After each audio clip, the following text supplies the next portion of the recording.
The Pentagon confirms that U.S. cluster bombs have now arrived in Ukraine. This, as a Ukrainian general tells CNN, the bombs could, quote, radically change the battlefield. I asked Defense Secretary Lloyd Austin about the decision to send these controversial weapons to Kyiv. Here's more of that exclusive interview.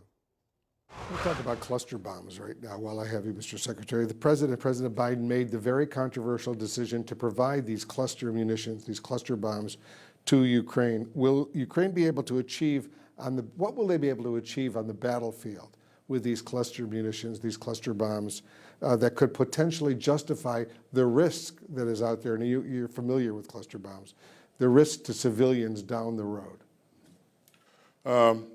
This is an artillery-intensive fight, Wolf. We've seen large amounts of artillery be employed on both sides of the fence, and so that puts a strain on the international supply of munitions, artillery munitions. And so, what we did early on was we engaged our industrial base and asked them to expand their capacity, and also the international industrial base. We've worked with other countries to do the same.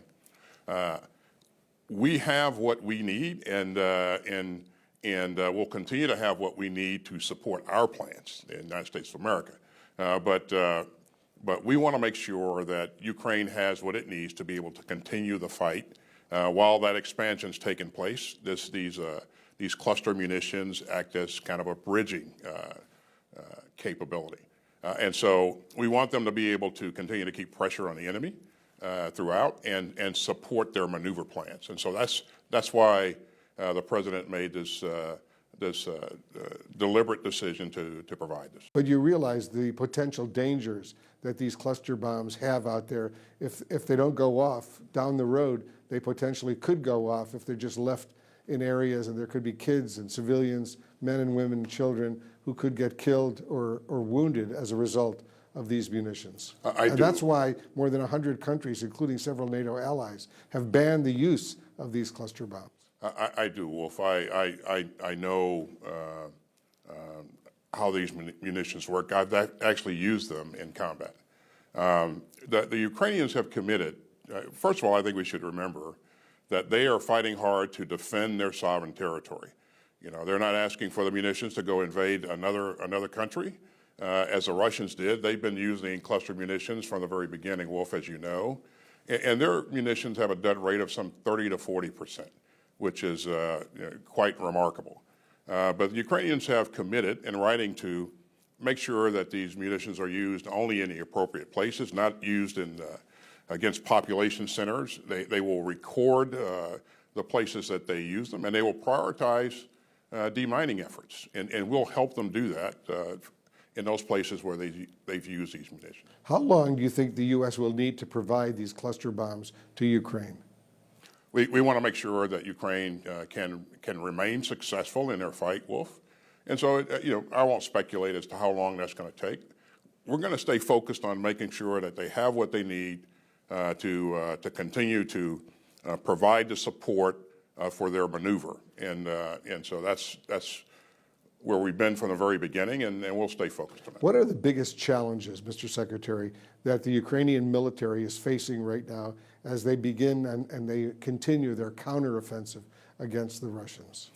Clearing the minefields, Wolf, has been their biggest challenge to date, and they're doing.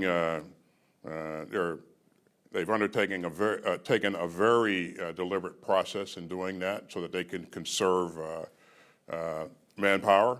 They still have a lot of capability left in terms of forces available, but clearing the minefields is what presented them the greatest challenge thus far. How is that Ukrainian counteroffensive going right now? I'll let the Ukrainians speak to provide their own assessment of how things are going, but again, they continue to press the. We knew, by the way, from the very beginning that this would be a very tough fight. You've heard me say that, Wolf. You've heard General Milley say that, and it will continue to be a tough fight.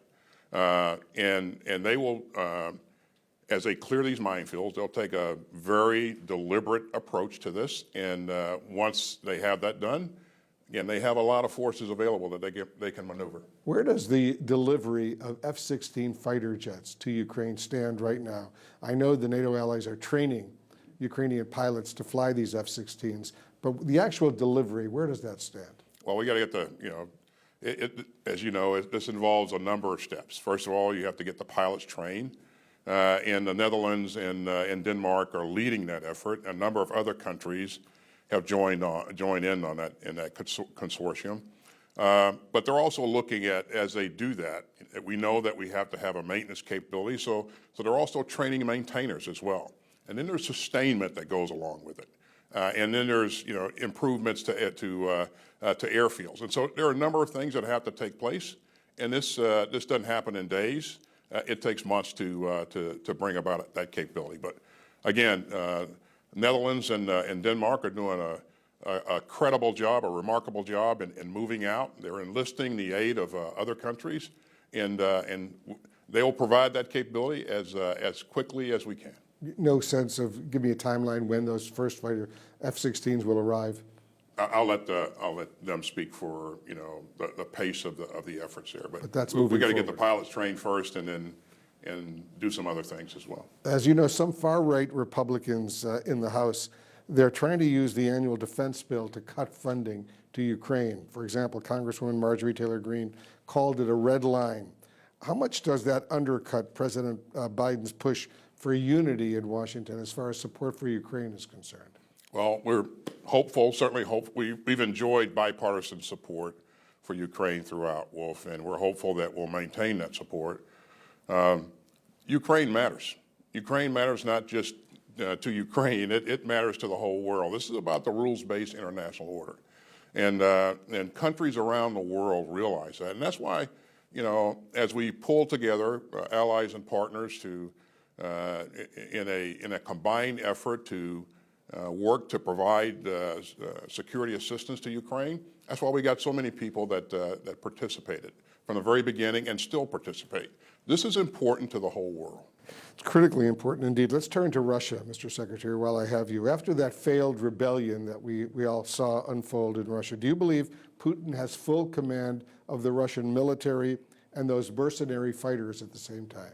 Well, I think, I don't want to speculate on what he has or doesn't have. I would just say that I think we all believe that he has challenges.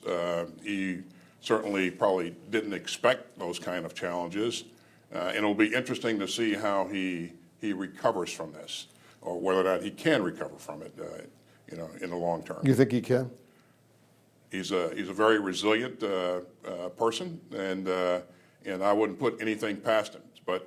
But having said that, we're going to stay focused on making sure that Ukraine has what it needs to continue to focus on this fight and be successful. Do you know where Yevgeny Prigozhin, the mercenary leader of the Wagner Group, is right now? I don't. I've been very surprised that he's been able to move in and out of Russia at will, and so we'll see what happens going forward. But I don't know where he is right now. All right, let's talk a little bit. There's a sensitive issue, very sensitive issue. The Pentagon has faced some sharp criticism, as you know, because it's blocking the International Criminal Court from getting U.S. evidence of Russian war crimes in Ukraine. Why is that? Well, let me just say up front that I will support any effort to make sure that we're doing the right things to bring war criminals to justice. And so, there are a number of ways to do that, but we're going to continue to work with the intel community and others to provide that information. But why not provide that information to the International Criminal Court? Again, that's whether or not the United States does that. That's a policy decision that's made by the president. So. And where does the Defense Department stand on that? Well, whatever the decision the president makes, of course, we'll support that.